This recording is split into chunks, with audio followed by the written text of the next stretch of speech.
Keluarga Samratulangi makan daun pepaya tiap hari. Sudah terhukum sebagai tahanan politik, diperlakukan pula layaknya kambing. Samratulangi dan keluarga pun melayangkan protes. Ditulis oleh Martin Sitompul, dilansir dari historia.id.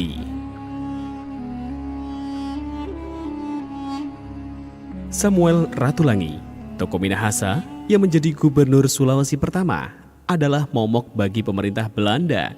Ratulangi tidak bersedia bekerja sama dengan pihak Belanda yang ingin menguasai wilayah Sulawesi.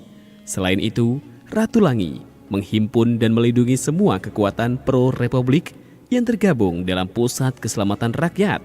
Akibatnya, pemerintah Belanda mencari cara membungkam Ratulangi. Pada 5 April 1946, Samratulangi bersama 6 orang stafnya ditangkap oleh pasukan Nica. Mereka dijebloskan ke penjara Hukebat, Makassar. 2 bulan kemudian, Ratulangi dan kawan-kawan dibawa ke tempat pengasingan yang mula-mula keberadaannya dirahasiakan. Pada 18 Juni 1946, rombongan Ratulangi ternyata diberangkatkan ke Pulau Serui, Yapen, Papua. Disebutkan dalam buku Atlas Sejarah Indonesia, gubernur pertama di Indonesia, pihak Belanda di Serui memaklumatkan larangan kepada penduduk Serui untuk berbaur dengan para tahanan politik dari Makassar. Kehidupan di Serui kian dipersulit dengan perlakuan penguasa setempat yang intimidatif. Menurut Maria Tambayong, istri Samratulangi, setiap hari seorang polisi kolonial dengan menyandang bedil di punggung datang mengontrol para tahanan politik. Soal makanan pun jadi masalah. Di Serui, pasar hanya dibuka 2 kali dalam sepekan. Seorang mandor ditugaskan untuk berbelanja bagi keluarga Ratulangi. Untuk 3 hari, keluarga Ratulangi yang terdiri dari 5 orang menerima sepotong ikan kecil dan sebuntel besar daun kates atau daun pepaya yang sangat pahit. Sekali waktu, Maria meminta izin suaminya menghadap kepala pemerintah daerah atau HPB Serui. Samratulangi awalnya menolak karena khawatir HPB akan berlaku tidak senonoh terhadap Maria. Ratulangi mengizinkan setelah istrinya didampingi 2 rekan Ratulangi yang berbadan besar dan kekar.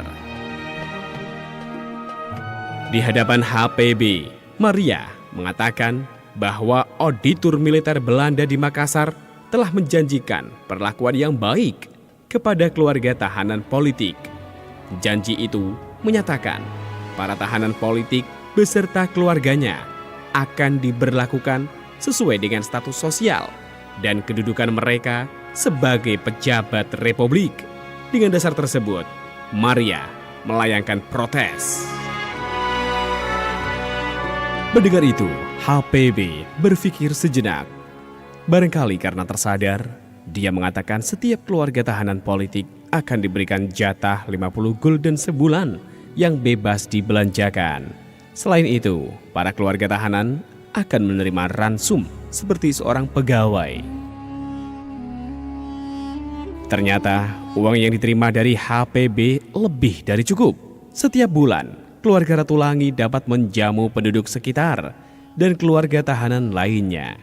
Sukacita semakin bertambah karena polisi kolonial yang berasal dari Sulawesi Utara, seperti halnya Ratulangi, bersikap bersahabat dengan keluarga Ratulangi. Kadang-kadang pada malam hari, mereka muncul di belakang dapur dengan memegang baki yang ditutup serbet putih berisi panganan, kue-kue atau buah-buahan. Selama 2 tahun 2 bulan lamanya, keluarga Ratulangi berada di Serui. Di sela-sela masa pengasingan itu, Samratulangi tetap giat berjuang dengan mendirikan Partai Kemerdekaan Indonesia Irian atau PKII bersama Silas Papare.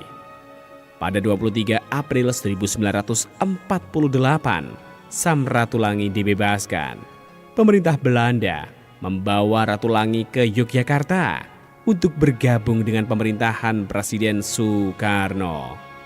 Tugas baru menanti Ratulangi sebagai penasehat pemerintah pusat dan anggota delegasi dalam perundingan dengan pemerintah Belanda.